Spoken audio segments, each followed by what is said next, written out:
Hello student, welcome to Bishop Academy online classes.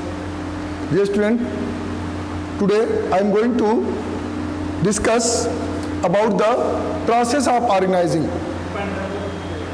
In the previous video, I was discuss about the importance or significance of organizing. In this video,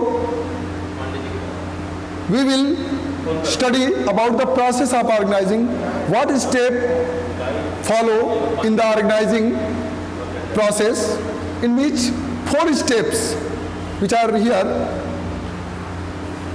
First, division of work, मतलब यहाँ से आपका delegation शुरू होता है. Division of work मतलब decentralisation का work होता है, जिसमें वर्क का distribution according to skills, job assign. यहाँ पर जो प्रिंसिपल फॉलो किया जाता है, right man at the right job. Next, grouping of work, work का ग्रुपिंग किया जाता है.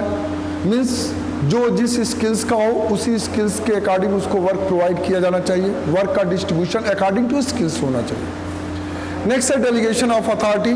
जब वर्क का डिस्ट्रीब्यूशन होता है तो सिर्फ रेस्पॉन्सिबिलिटी नहीं प्रोवाइड की जाती है, रेस्पॉन्सिबिलिटी के साथ साथ अथॉरिटी भी उसको प्रोवाइड की जाती है. नेक्स्ट है coordination of work, coordination of work. First step, the steps involve in the organising process are first identification and division of work. Work को आइडेंटिफाई करना और उसके अकॉर्डिंग वर्क का डिस्ट्रीब्यूशन करना. The process of organising begins with the identification, division of work. The entire work is to divided into manageable activities called job so that duplication of efforts and resources can be avoided and the burden of work can be shared among the employees. मतलब इसमें जो level of management आपने पढ़ा था, top level of management, middle level of management and lower level of management. तो जो top level of management होता है, मिडिल लेवल ऑफ मैनेजमेंट को वर्क का डिस्ट्रीब्यूशन करता है according to the department. Production department है तो प्रोडक्शन का वर्क डिस्ट्रीब्यूशन होता है. फाइनेंशियल डिपार्टमेंट है तो फाइनेंशियल की अथॉरिटी रिस्पॉन्सिबिलिटी दी जाती है.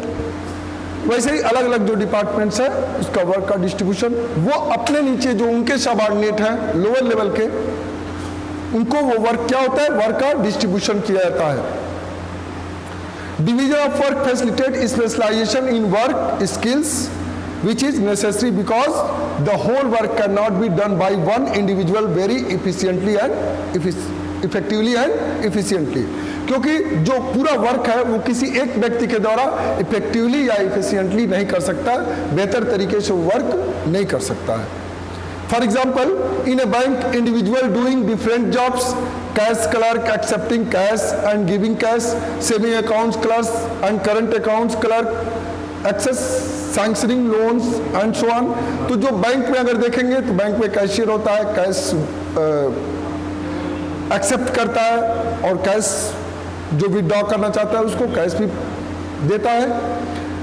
जो अकाउंट ओपनिंग का काम है वो अकाउंट ओपनिंग क्लर्क है, उसके पास होता है. फाइनेंशियल का जो वर्क है वो फाइनेंसिंग डिपार्टमेंट के पास होता है. तो ऐसे आप वर्क में बैंक में देखे होंगे ढेरों सारे काउंटर्स होते हैं और हर एक काउंटर का अलग अलग क्या होता है, असाइंड वर्क होता है. तो इससे वर्क का डिस्ट्रीब्यूशन होता है.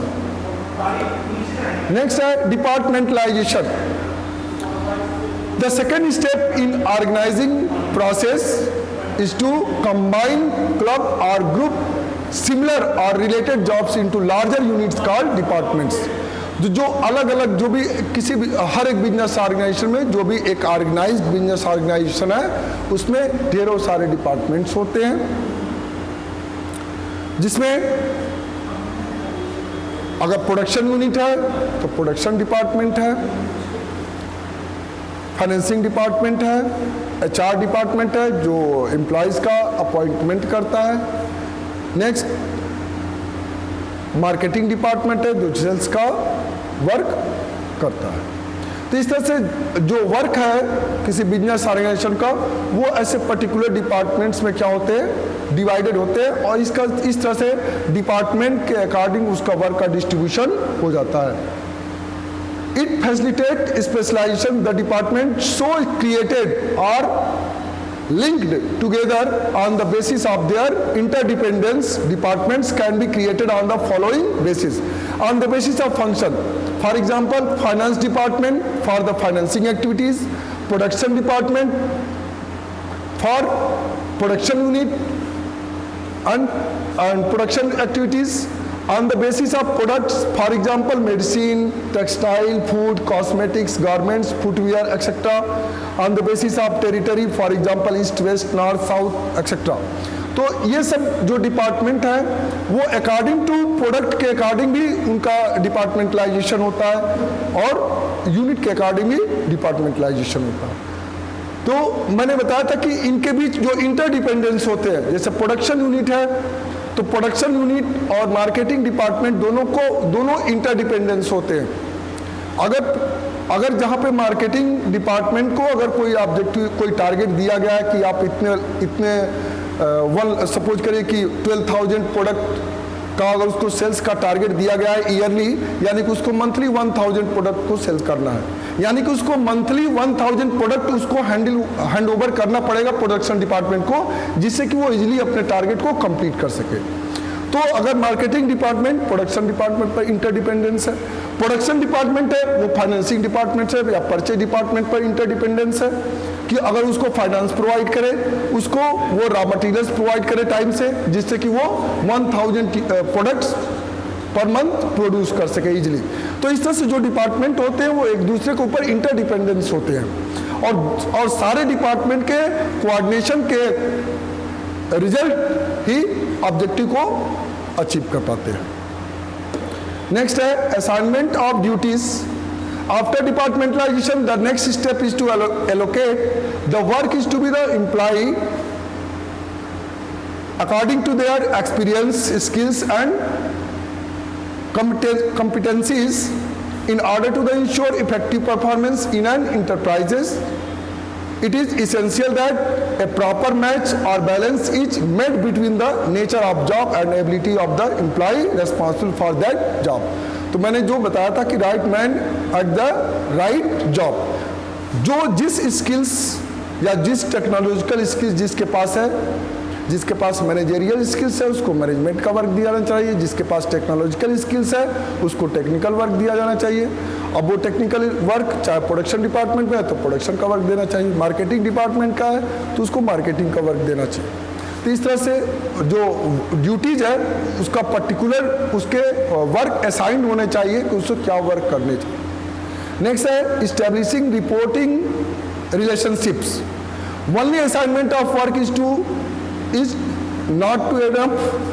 सिर्फ वर्क का डिस्ट्रीब्यूशन करना, वर्क का असाइनमेंट करना इनफ नहीं है, पर्याप्त नहीं है, उसकी रिपोर्टिंग भी करनी होती है। जैसे अगर मार्केटिंग डिपार्टमेंट है उसको सेल्स का टारगेट दिया गया तो मंथली उसको अगर 1,000 यूनिट प्रोडक्ट का अगर टारगेट दिया गया तो मंथली उसकी रिपोर्टिंग 1,000 टारगेट की होनी चाहिए और वो रिपोर्टिंग भी करता है, जिससे पता चलता है कि अकॉर्डिंग टू द ऑब्जेक्टिव या टारगेट वर्क चल रहा है। The next step is organizing process to establish the reporting relationship from whom an employee has to receive orders or instruction and to whom he is accountable for or answerable for the performance of work allocated. तो जो जिसका work जिसको दिया गया, जो work जिसको दिया गया है वो अपने वर्क के प्रति रिस्पॉन्सिबल होता है और उसके अपने वर्क की रिपोर्टिंग भी वो अपने से ऊपर के जो अपलाइन के जो मैनेजर्स होते हैं उनको वो रिपोर्टिंग करता है। The establishment of such clear reporting relationship helps to create a hierarchical structure and helps in coordination amongst the various departments. और इस तरह से जो बाकी के जो डिपार्टमेंट्स हैं वो चूँकि एक दूसरे पर इंटरडिपेंडेंस होते हैं तो उनके बीच क्या होता है, कोऑर्डिनेशन बना रहता है। Thank you. Have a nice day.